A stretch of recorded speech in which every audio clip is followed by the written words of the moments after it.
The wind howled through the desolate streets, carrying the bitter chill of a winter night as she huddled beneath a tattered blanket, her thin frame trembling against the cold. Her eyes, wide and haunted, darted toward every shadow, every flicker of movement, as if the darkness itself might swallow her whole. She had no husband, no name, and no place to go until a feared man took her without asking. In that moment, her life, already a fragile thread, unraveled into a storm of fear and uncertainty, yet somewhere within it, a faint glimmer of hope dared to flicker. Her name, if she ever had one, had been lost to the years of wandering, a childhood of foster homes and forgotten promises blending into a young adulthood of survival. She was simply the girl to the few who noticed her, a ghost in a city that didn't care. At 23, her days were spent scavenging for scraps, her nights a battle against the cold and the predators who roamed the alleys. Her only possessions were the clothes on her back, a cracked photo of a woman she vaguely recalled as her mother, and a stubborn will to keep breathing. But that night, as the snow began to fall, her strength waned. Her stomach growled, a hollow ache that matched the emptiness in her chest. She curled tighter beneath the awning of a shuttered shop, whispering a prayer to no one in particular. When the sound of heavy boots crunched through the snow, she froze, heart pounding, as a shadow loomed over her. The man was a mountain of a figure, broad-shouldered and clad in a dark coat, his face half hidden by a scarf. His eyes, sharp and unreadable, locked onto hers. He was known in these streets, Darius Kane, a name whispered in fear by the homeless and the desperate. Rumors painted him as a ruthless enforcer, a man who dealt in shadows, collecting debts and breaking bones for those who ruled the city's underbelly.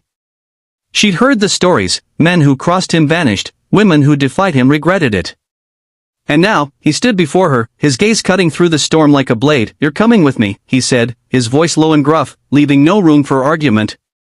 She opened her mouth to protest, but her words died as he reached down, his gloved hand closing around her arm. Panic surged, and she thrashed weakly, her malnourished body no match for his strength. "No!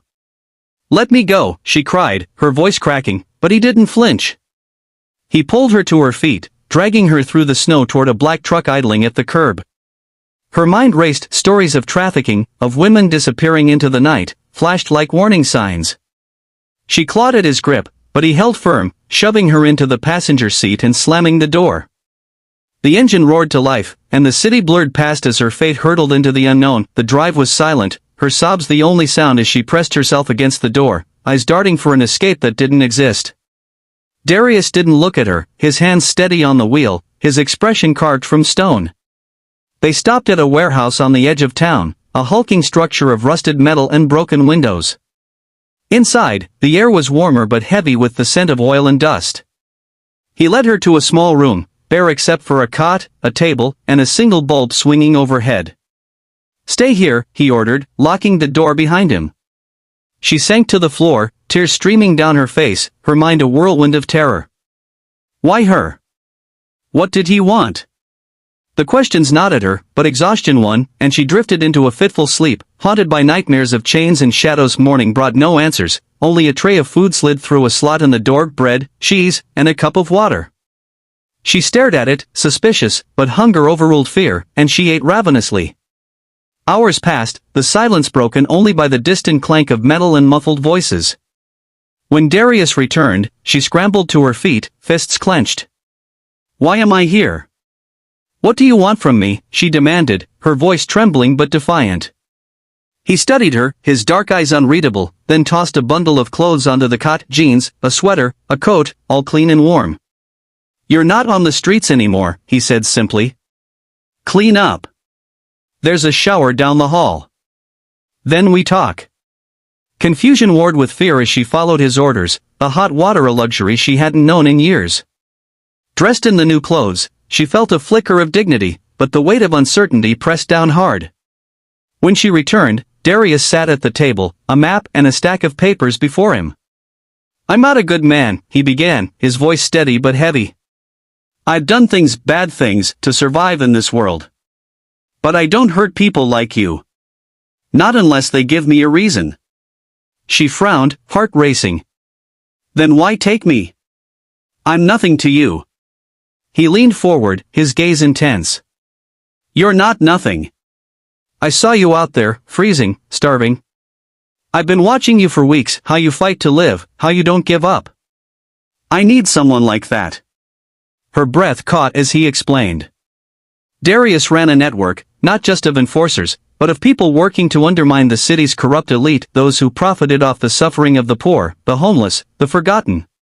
He'd built a hidden operation, smuggling food, medicine, and supplies to those in need, but it was dangerous work.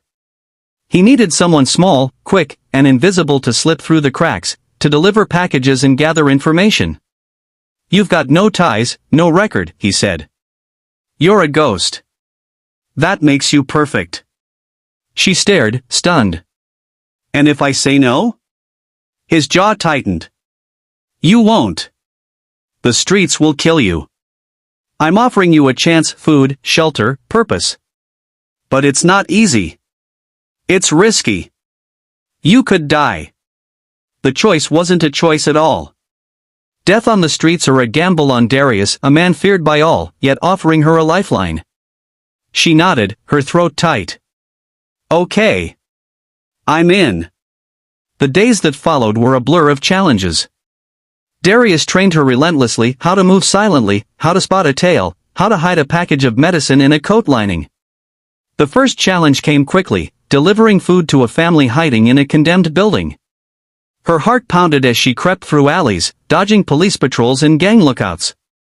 The weight of the bag dug into her shoulder, but the gratitude in the mother's eyes when she handed it over, a flicker of hope in a hopeless place, stirred something deep within her. She'd never been needed before, but the risks grew. One night, a delivery went wrong. A gang cornered her in a narrow street, their leering faces and drawn knives glinting in the moonlight. "What's in the bag, girl?" one snarled, grabbing her arm. Panic surged, but Darius's training kicked in. She twisted free, darted through a gap in a fence, and ran until her lungs burned, the bag still clutched tight. When she returned, shaken but successful, Darius nodded, a rare flicker of approval in his eyes. "You're tougher than you look," he said, and for the first time, she felt a spark of pride. Their biggest challenge came months later. A corrupt official had caught wind of their operation, and a trap was set, cops and hired muscle waiting at a drop point. Darius and she planned the run together, poring over maps, timing routes. The tension between them had shifted over time, his gruff exterior softened as he taught her, and she began to see the man beneath the rumors, a man who'd lost a sister to the streets, who carried that guilt like a chain. That night, they moved as a team, her slipping through a sewer grate to deliver medicine while he distracted the ambush. Gunshots rang out, and her heart stopped, fear for him choking her. When he emerged, bloodied but alive, she threw her arms around him, tears streaming. He froze, then held her back, a silent promise in the embrace. The operation grew, and so did their bond. She found a name for herself, Lila, a whisper of identity she'd chosen from a faded book in the warehouse. But the danger never faded. They faced betrayal from a trusted runner, narrowly escaped a raid on the warehouse, and wrestled with the moral weight of their work, breaking laws to save lives. Lila struggled with her fear, her past whispering she'd never be enough, but Darius's quiet faith in her steadied her. "You're not invisible anymore," he told her one night, his hand brushing hers. "You're the heart of this." The climax came when the corrupt official targeted a shelter housing dozens of families.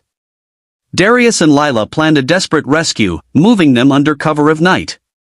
The challenge was immense, dodging checkpoints, calming terrified children, and facing a final standoff when the officials' men cornered them. Darius took a bullet to the shoulder, and Lila's world tilted as she dragged him to safety, her hands shaking as she bandaged him. "Don't you dare leave me," she whispered, tears falling. He gripped her hand, his eyes fierce. "Not a chance."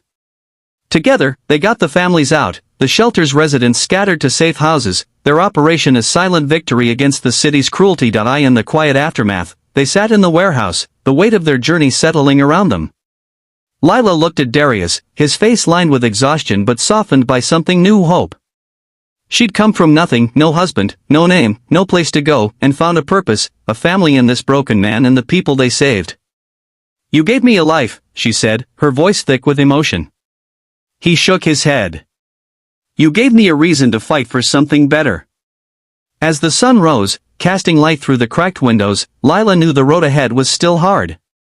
The city's shadows would always hunt them, but she was no longer a ghost. She had a name, a purpose, and a partner who'd taken her without asking, only to give her everything.